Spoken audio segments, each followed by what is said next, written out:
Hello, I'm Archie Luxury, and welcome to the series Watch Wearing Wankers. That's right, fuckers, watch wearing wankers. And believe you me, I've known a few wankers in my time. And today I want to talk about the narcissist. That's right, fuckers, the narcissist. You know, that's the self-interested fucker. And he might be your boss, a work colleague. He's just a smart-ass little fucker. And you can often pick these fuckers by the wristwatch they wear. And I've known a few narcissists. And one thing about them is they're really, really nasty fuckers. They're always talking about themselves and how great they are. They're constantly saying how smart and how clever they are, and they're quoting examples, and they're interesting fuckers in the sense that they can never be wrong. They won't accept that what they thought was true was a mistrue. And these fuckers are also, they're very, very cagey, ambitious, backstabbing fuckers. That's the best way to put it. And let me give you a rundown. I worked for a big American corporate. I was new to the team, and I desperately needed the assistance, help, training from one narcissistic bastard. And I asked him for help, and he showed me once how to do things, and then he really wouldn't help terribly much. I mean, he'd spend the time surfing the net, doing other shit, and he'd make you kind of feel bad that you had to ask again to clarify the issue. Real nasty fucker. And everything about him, he had a very, he had a flashy car, big, one of these Japanese turbo fuckers, WRX, and his car had to be the best. He had the best. He had the greatest. He had the most wonderful, and he was just the greatest. And, he's the kind of guy, I don't know if you can remember the 80s, but you'd go to a barbecue, and he's the sort of fucker who would be talking about real estate prices on how much they've made on their house.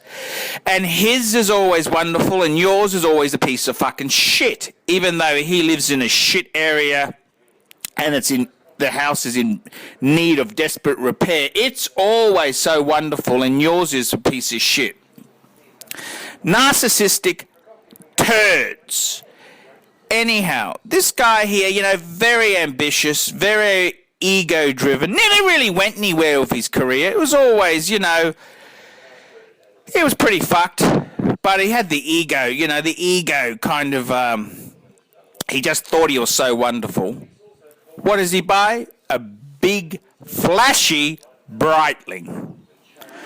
Big, flashy Breitling. And that just sums it up. Blingy piece. They just think they're the biggest swinging dick. Another fucker I knew, he was the CEO of a medium-sized semi-government organization. And, he kind of is very, very strange, very, very narcissistic behavior. He'd kind of befriend you. He'd kind of take you under his wing. And when you were flavour of the month, it was great. He loved you. He'd invite you. Come over on the weekend. He'd always go that extra step. But when you were on the outer, it was just terrible. He spoke badly about you. He didn't even have time to discuss business problems with the business. Just a complete narcissistic fucker. And ego, my God, the ego was just strong. Absolutely pungent ego. And ego was so strong. This is a bloke, And I gotta say, he was reasonably good looking. You know, he's reasonably attractive. You know, tall, broad-shouldered sort of guy. And he came into work one day with a white pearl necklace on. And I mean, it was just so fucking peculiar. And speak about a case of the emperor has no clothes. No fucker in the office would say a thing. No one would say a fucking thing. That, hey, mate, that's kind of... It's kind of...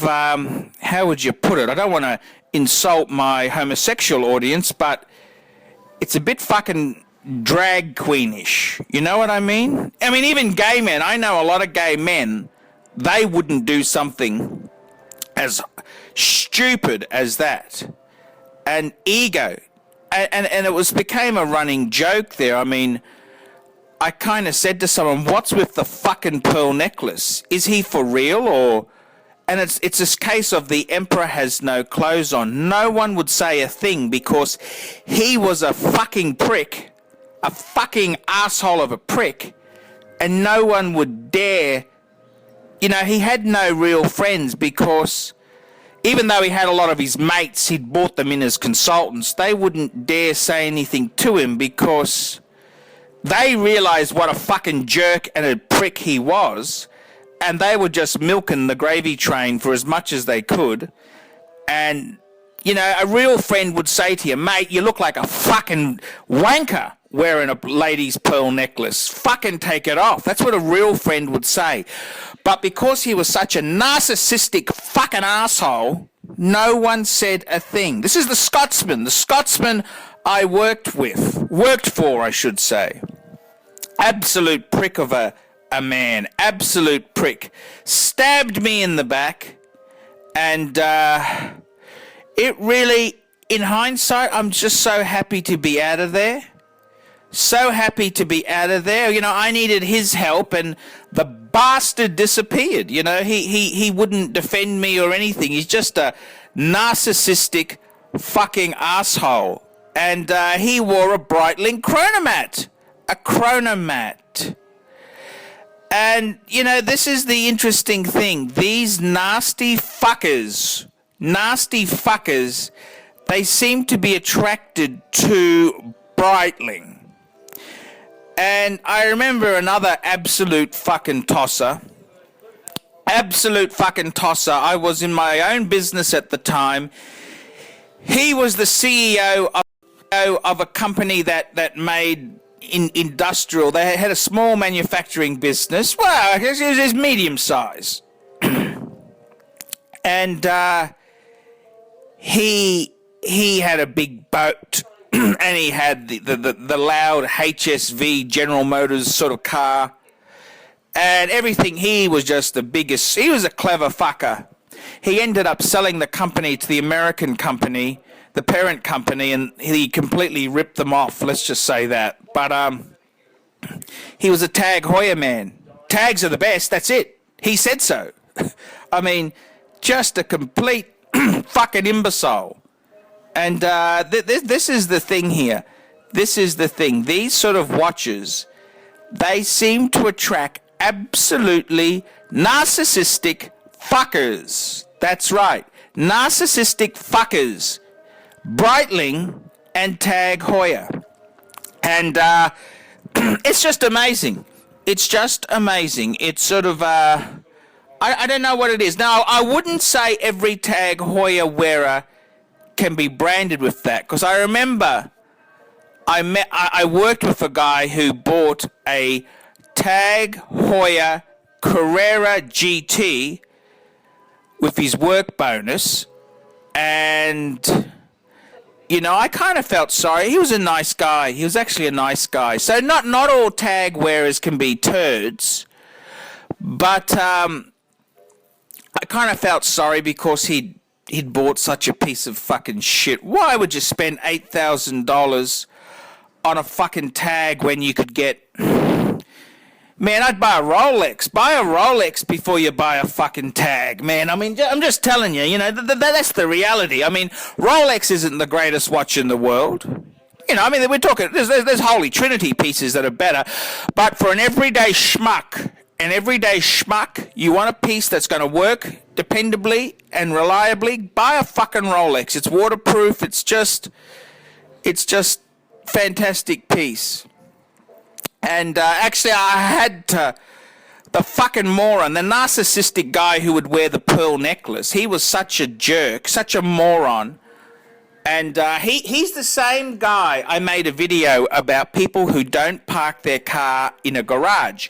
You can tell the caliber of someone, how do they look after their car, and he used to just leave it outside. But I knew he was a nasty fucking prick after I heard the story.